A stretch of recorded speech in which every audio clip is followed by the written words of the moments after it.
আজকে স্বায়ত্তশাসিত প্রতিষ্ঠানের যে পেনশন ব্যবস্থা বা সুযোগ সুবিধা নিয়ে একটু কথা বলবো। অনেকেই স্বায়ত্তশাসিত প্রতিষ্ঠানে যে পেনশন অথবা চাকরির ক্ষেত্রে কি ধরনের সুযোগ সুবিধা পাওয়া যায় সেটি জানার জন্য ইনবক্স করেছেন।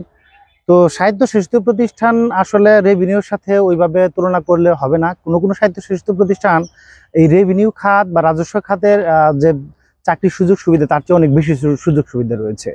আবার কিছু কিছু স্বায়ত্তশাসিত প্রতিষ্ঠান যেমন 400টিরও বেশি স্বায়ত্তশাসিত প্রতিষ্ঠান আছে বাংলাদেশে, সেখানে 120টিরও বেশি প্রতিষ্ঠানে পেনশন সুবিধা চালু আছে। অর্থাৎ সরকারি প্রতিষ্ঠানে যেরকম পেনশন সুবিধা চালু আছে ঠিক একই রকমের পেনশন সুবিধা এবং অন্যান্য সকল সুযোগ সুবিধা 120টিরও বেশি স্বায়ত্তশাসিত প্রতিষ্ঠানে চালু আছে। তো কিছু কিছু স্বায়ত্তশাসিত প্রতিষ্ঠানে বা অবশিষ্ট যে স্বায়ত্তশাসিত প্রতিষ্ঠান বা বেশিরভাগ স্বায়ত্তশাসিত প্রতিষ্ঠানে পেনশন সুবিধা আসলে চালু নেই। তবে সম্প্রতি 2024 সালের 1 জুলাই থেকে এই যে সর্বজনীন পেনশন সুবিধা সেটি চালু আছে। আর অন্যান্য সুযোগ সুবিধা আসলে সরকারি প্রতিষ্ঠানের মতোই, তবে আমি বলবো যে স্বায়ত্তশাসিত প্রতিষ্ঠানে আরও কিছু হিডেন সুযোগ সুবিধা থাকে, যেমন মুনাফার অংশ পাওয়া বা অন্যান্য বিভিন্ন ধরনের সুযোগ সুবিধা দেওয়া থাকে, যেমন লাঞ্চ ভাত অনেক বেশি থাকে। তো যেমন বাংলাদেশ বিমান, তারপর হচ্ছে বাপেক্স, তারপরে বলতে পারি বিপিডিবি।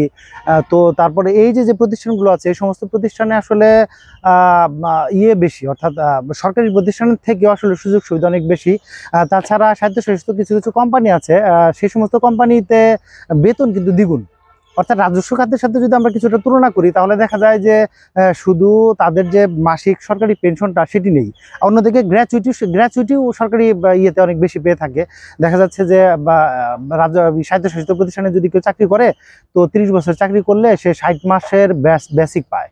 তো 60 মাসের বেসিকে দেখা যাচ্ছে, আর অন্যদিকে যদি 30 বছর কেউ চাকরি করে রাজস্ব খাতে, সে দেখা যাচ্ছে 30 বছর চাকরি করলে তার বেসিক যদি 30,000 কাছাকাছি হয়, সে 30 বা 35 লক্ষ টাকার মতো সে এককালীন বা আনুতোষিক সুবিধা পায়।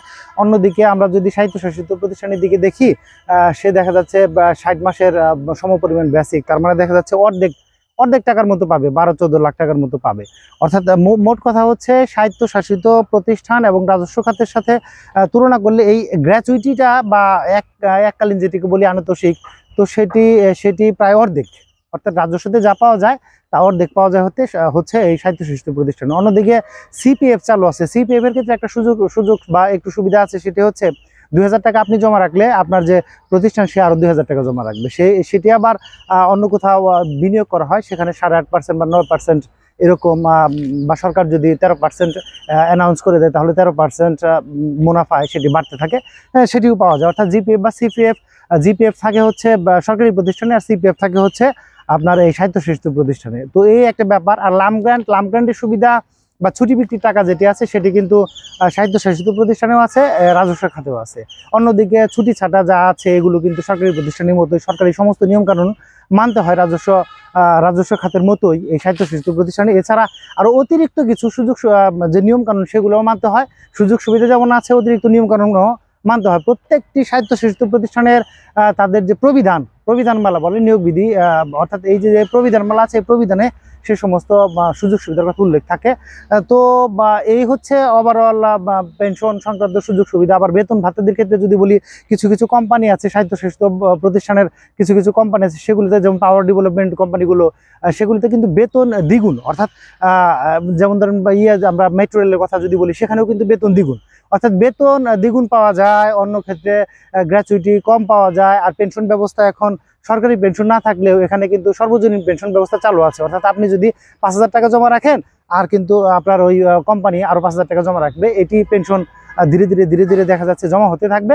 আপনার বয়স এখানেও প্রায় 60 বছর হলে আপনি পেনশন সুবিধার আওতায় চলে আসবেন। কিন্তু সরকারি পেনশন এবং সর্বজনীন পেনশনের মধ্যে সবচেয়ে বড় পার্থক্য হচ্ছে এখানে সরকারি পেনশনে দেখা যাচ্ছে আজীবন যে পেনশনার বা চাকরিজীবী ছিলেন তিনি পেনশন পেতে থাকেন, এবং তার মৃত্যুর পর তার ওয়াইফও পেতে থাকে, বা তার ওয়াইফ মারা গেলেও তার যে প্রতিবন্ধী সন্তান থাকে সেও কিন্তু আজীবন পেনশন পেয়ে থাকে। কিন্তু এই সর্বজনীন পেনশনের ক্ষেত্রে শুধু পেনশনারই 15 বছর পেনশন পেয়ে থাকে।